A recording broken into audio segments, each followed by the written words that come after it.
প্রিয় দর্শক, আজ ৮ জানুয়ারি বিশিষ্ট সাংবাদিক, কলামিস্ট, লেখক, মুক্তিযোদ্ধা, বাম রাজনীতির পুরোধা নির্মল সেনের ১২তম মৃত্যুবার্ষিকী। ২০১৩ সালের আজকের এই দিনে নির্মল সেন ঢাকার ল্যাব হাসপাতালে বার্ধক্যজনিত কারণে ৮৩ বছর বয়সে মারা যান। মৃত্যুর পরে তার শেষ ইচ্ছা অনুযায়ী একটি মেডিকেল কলেজ হাসপাতালে তার দেহ দান করা হয়। দেশ বিভক্তির পরে নির্মল সেনের পিতামাতা, ভাই বোন ভারতে চলে গেলেও দেশের প্রতি অকুষ্ঠ ভালোবাসার কারণে তিনি এই মাতৃভূমিতে রয়ে যান। নির্মল সেনের ছোটবেলা কেটেছে ঝালকাঠিতে তার পিসির বাসায়। মাত্র ১৪ বছর বয়সে নির্মল সেন মেট্রিক পাশ করেন। গোপালগঞ্জে কোটালীপাড়ার প্রেস ক্লাব কোটালীপাড়া নামক একটি সংগঠন নির্মল সেনের আলোকে চারিদিকে ছড়িয়ে দিতে একটি আলোচনা সভার আয়োজন করেছেন। আমি একটু কথা বলবো এখন প্রেস ক্লাব কোটালীপাড়ার অন্যতম সদস্য এবং নির্মল সেনের ভাতিজা সাংবাদিক রতন সেন কনকনের সাথে, যিনি নির্মল সেনের মৃত্যুর আগ পর্যন্ত তার সাথে রয়েছে। আমি একটু চলে যাব এখন রতন সেন কনকনের কাছে। নির্মল সেন আমার সম্পর্কে জ্যাঠা হন।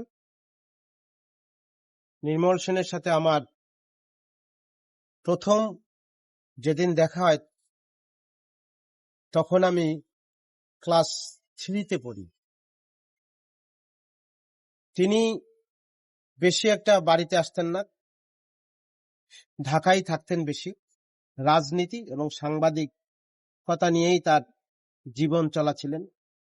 তিনি একসময় আদমজি জুট মিলের শ্রমিকদের নিয়ে কাজ করেছেন, সাংবাদিকদের নিয়ে কাজ করেছেন।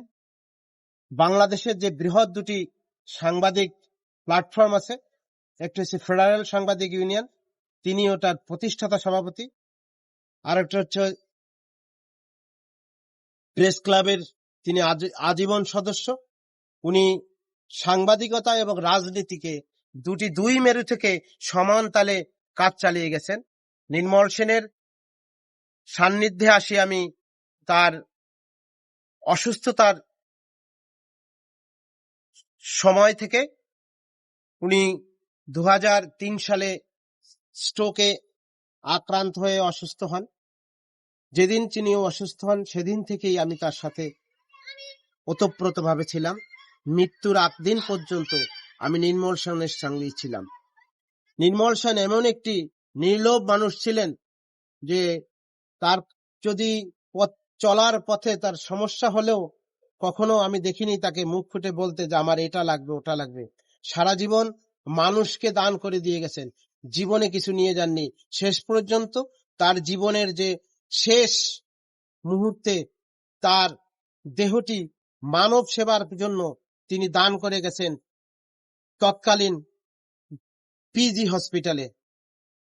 আমি সেই দানপত্রে সই করে দিয়েছিলাম, তিনি যেহেতু মুখে বলে গেছিলেন, কিন্তু আমি তার দেহটি দান করে দিয়েছি। নির্মল সেন যুগে যুগে জন্মায় না, নির্মল সেনরা যুগে যুগে বেঁচে থাকে। নির্মল সেনরা আজীবন বেঁচে থাকবে তাদের সমাজ কর্ম এবং তার কর্মের মধ্য দিয়ে। ধন্যবাদ।